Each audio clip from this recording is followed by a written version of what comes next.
Sup guys, Killer X7 with another FPV footage.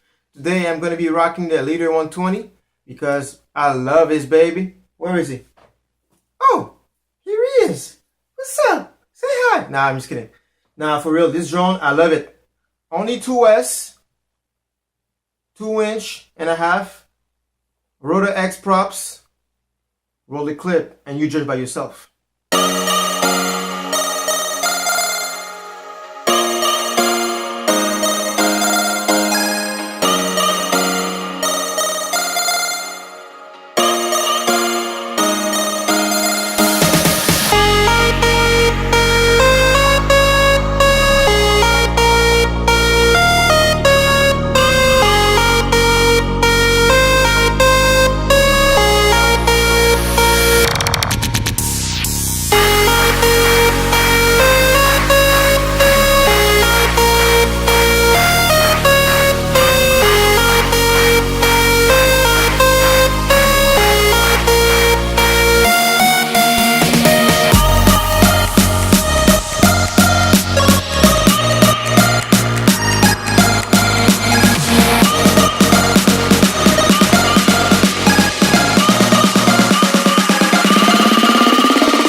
See, told you. Yeah, man, this drone is very powerful, and the reason I'm doing like the same thing over and over and over and over and over and over and over is because I'm trying to get used to my new controller. You know, I used to rock the FlySky Fi6 right here, and I was so used to this one, so I was super like skilled with this one. But now I'm trying to get like not in the big boys league, but you know, just like have a like better quality stuff. And more like better range, better reception, more features. So I'm trying to get used to this one, and I'm getting there, but I still have a lot of work to do, but I'm getting there. So that's why I was doing almost the same thing every time, just because I'm trying to get used to the controller, you know, like faster than everything. So yeah, that was it for me today, guys. So what you can expect from me in this channel is a lot more FPV footage. I'm gonna be putting Runcam Micro Swift 2 in this baby with a VTX03. So I'm not gonna do like the tutorial or anything. I'm just gonna like do it and make another FPV footage with the camera and the VTX. See the footage is gonna be a lot better because the micro swift, the image is a lot better. So yeah, so that's pretty much it, guys. So keep it cool, and I'll see you later. Peace. No, no, no, no.